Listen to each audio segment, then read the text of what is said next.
Okay, Mehruddin भाई बताइए, अब 2 बजे तक घर में रह लिए तो क्या दिक्कत है? होली है, निकल जाए, उसके बाद नमाज भी हो जाए।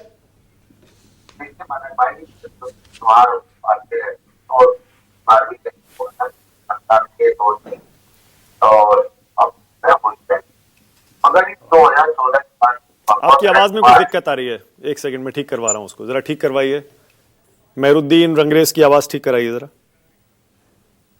के शर्मा कुछ कहना चाह रहे हैं, जल्दी से बोलिए। के शर्मा क्या कह रहे हैं, जल्दी से।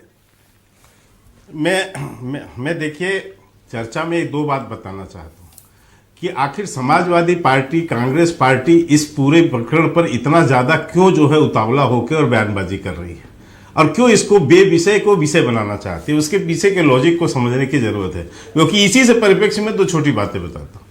अभी अभी कांग्रेस पार्टी का तेलंगाना के अंदर में एक वहां के मुख्यमंत्री जो कांग्रेस पार्टी के, उन्होंने ये एक आदेश जारी किया है।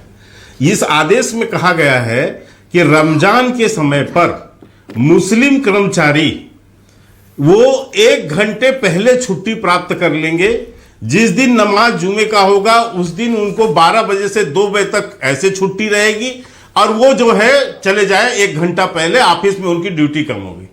मानक जी, मुझे कोई दिक्कत नहीं आती आप ऐसा करते हैं तो, लेकिन मैं पूछता हूं, इसी दौर पे नवरात्र भी है।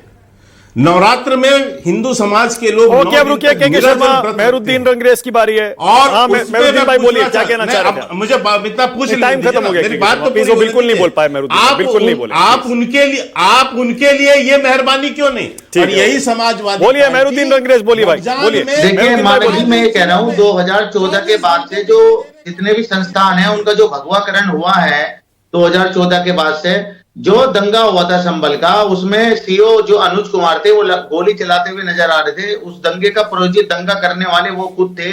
उसके बावजूद भी उनको नहीं हटाया गया। वहां पर 5-5 हत्या हो गई, इतना बड़ा दंगा हो गया। उसके बावजूद वो मीडिया में आके इस तरीके की बयानबाजी करते हैं, तो ये क्या है? ये तो सड़क, इसका मतलब ये है कि भाजपा की सरकार, योगी की सरकार उनको संरक्षण दे रही है, उनको आगे कर अपना पुलिस वाले गोली खाए। तो मेरा ये कहना है कि ऐसे अधिकारियों पर तुरंत कार्रवाई होनी चाहिए, तुरंत उनका निलंबित कर देना चाहिए। और ऐसा होना चाहिए, क्योंकि आप लोग जो अराजक तत्वों को सही करने का काम यही पुलिस अधिकारी करते हैं, उससे आप क्या, यही पुलिस अधिकारी करते हैं, तभी आप लोग को।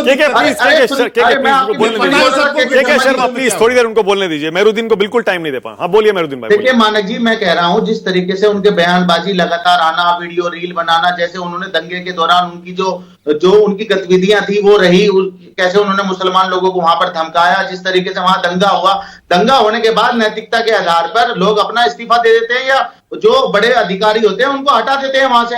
मगर सीओ अनुज कुमार मैं आपसे एक बुनियादी सवाल पूछ रहा हूं, मेहरुद्दीन रंगरेज, मेहरुद्दीन भाई एक सेकेंड, अब रुकिए ना एक सेकेंड, बुनियादी सवाल पूछ रहा हूं, आपने जवाब नहीं दिया। मैंने कहा 2 बजे के बाद अगर नमाज हो जाएगी तो क्या दिक्कत है होली वाले दिन? देखिए मैं क्या कह रहा हूं, बिल्कुल हो जानी चाहिए। 2 बजे भी नमाज होती है, 1 बजे भी होती है, तो उसमें कोई दिक्कत नहीं है। मगर ऐसे धमकाना, पुलिस ऑफिसर जो होता है वो संविधान की शपथ लेके जो है वो होता है, और वो सबको हिंदू मुस्लिम सिख ईसाई उसके लिए बराबर होते हैं। मगर जिस तरीके से वहां पर वो हिंदू भगवाकरण कर रहा है उस पुलिस वाले के खिलाफ, उस सीओ के खिलाफ, जब तक कोई कार्रवाई नहीं होती तब तक वो ऐसे बयानबाजी देता रहेगा, जो आपस में हिंदू मुस्लिम सिख ईसाई जो एकता है हमारी, उसको खराब करने का काम ये पुलिस अधिकारी कर रहे हैं जानबूझकर। चलिए कम से कम, चलिए टाइम खत्म हो गया है, कम से कम। हाँ जल्दी से बोलिए, 10 सेकंड और दे रहा हूं, बोलिए। नेता और एमएलए और एमपी बन जाए। अच्छा ठीक है, कम से कम मेहरुद्दीन रंगरेज और अनुराग भदौरिया दोनों ने ये तो माना कि अगर होली वाले दिन मुस्लिम समुदाय 2 बजे के बाद अपनी नमाज पढ़ ले तो उसमें कोई दिक्कत नहीं है। यानी टेक्निकली जो डीएसपी अनुज चौधरी ने कहा उससे कोई आपत्ति नहीं है, जिस अंदाज में कहा उससे आपत्ति है। हमारी अपील भी यही है भाई, रहना यही है, दोनों समुदायों के त्योहार हैं, आपस में मिलजुल कर मना ले। 2 बजे के बाद नमाज हो जाए, उससे पहले होली, क्या दिक्कत है? बहुत बहुत धन्यवाद।